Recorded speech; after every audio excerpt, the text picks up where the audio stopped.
Hi అండి, నమస్తే అందరికీ. నేను మయూరి. ఇది శివరాత్రి రోజు నేను పూజ సింపుల్గా ఎలా చేసుకున్నానో చిన్న వీడియో అండి. ఇది మార్నింగ్ పూజ. స్వామివారికి చక్కెర పొంగలి నివేదన చేశాను. స్వామివారికి అభిషేకాలు అవి ఈవినింగ్ చేసుకున్నామండి. ఈవినింగ్ ఇలా తులసికోట దగ్గర చిన్న శివలింగాన్ని పూలతో అరేంజ్ చేసుకున్నాను. ఈ తులసికోట పక్కనే నాకు ఈ కుండీలో ఉసిరి మొక్క ఉందండి. కార్తీక మాసంలో నాటుకున్నది. ఇక్కడ మారేడు మొక్క. ఈ మారేడు మొక్క 2 రకాలు ఉన్నాయండి. ఒకటి మహాబిల్వ మొక్క, ఇంకొకటి మామూలు మారేడు మొక్క అండి. ఇలా చామంతి పూలతో స్వామివారి రూపాన్ని ఇలా అరేంజ్ చేసుకున్నాను. అటు ఇటు డమరుకం, త్రిశూలం చూసారా? నాకు ఇక్కడ చాలా చిన్న ప్లేసే ఉంటుందండి. చిన్న గ్రానైట్ వేసి ఇలా మొక్కలను అరేంజ్ చేసుకున్నాను. ఇంతకుముందు ఇక్కడ చాలా మొక్కలు ఉండేవి. ఈ మహాబిల్వం మొక్కని నేను శ్రీశైలంలో తెచ్చుకున్నానండి. నేను 3 years బ్యాక్ కూడా శ్రీశైలంలో మహాబిల్వం మొక్క తెచ్చుకున్నాను. కానీ అది ఎండకి ఉండలేదు. కానీ ఇప్పుడు అదే ప్లేస్లో కొత్త మొక్క మారేడు మొక్క వచ్చిందండి. అది పైన ఉంది. ఇలా ఈవినింగ్ శివలింగం చుట్టూ దీపాలు వెలిగించాను. అంటే మారేడు మొక్క దగ్గర 11 దీపాలు వెలిగించాలనుకున్నాను. అది నెయ్యి దీపాలు. పూలతో ఇలా చిన్న శివలింగం వేశాను కదండి.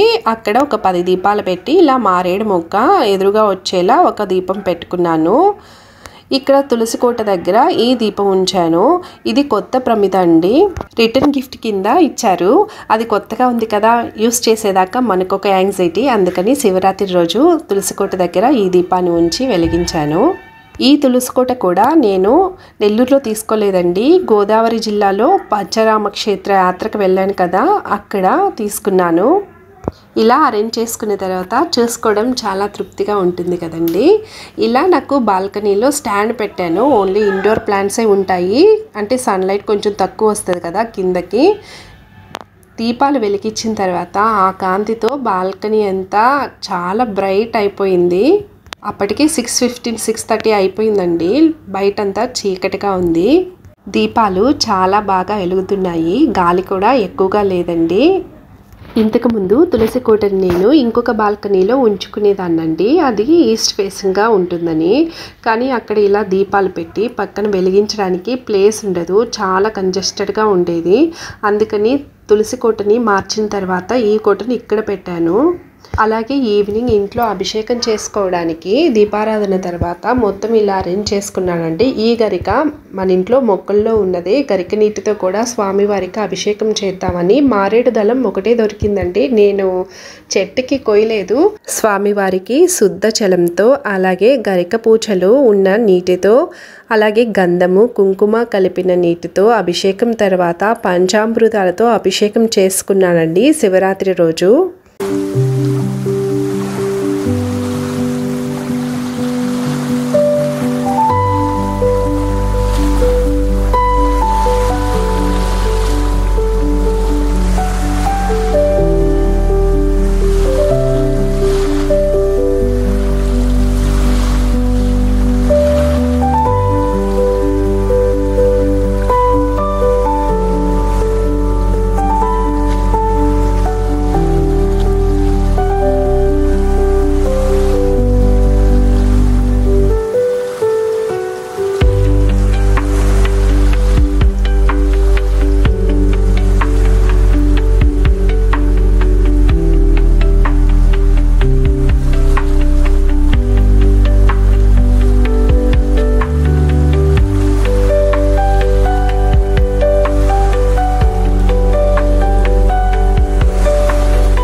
స్వామివారి అభిషేకం తర్వాత ఆ రోజు నేను కొబ్బరికాయలో దీపం వెలిగించానండి. ఇదే ఫస్ట్ టైం వెలిగించడం.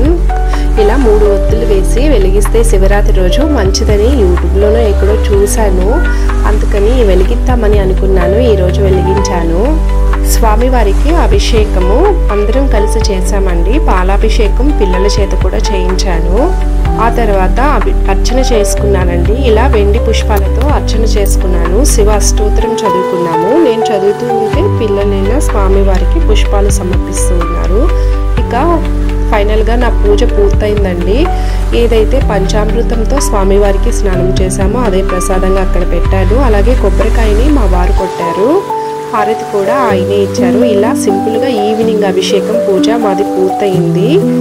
హారతి ఇచ్చినంతసేపు మా బాబు ఇలా పైన కూడా చూసారా, మా పూజా మందిరంలో పైన ఒక గంట ఉంది, అది హ్యాంగ్ అవుతూ ఉంటుంది. అలా హారతి అందరం తీసుకున్న తర్వాత ఇంకా టెంపుల్కి వెళ్ళాము. ఈ పక్కనే మాకు శివాలయం ఉంటుందండి. అక్కడ లింగోద్భవ అభిషేకం అది చేస్తారు. ఈసారి మాకు నైట్ వెళ్ళడానికి వీలు కాలేదు, కానీ ఈవినింగ్ అలా స్వామివారి దర్శనం చేసుకొని వచ్చాము.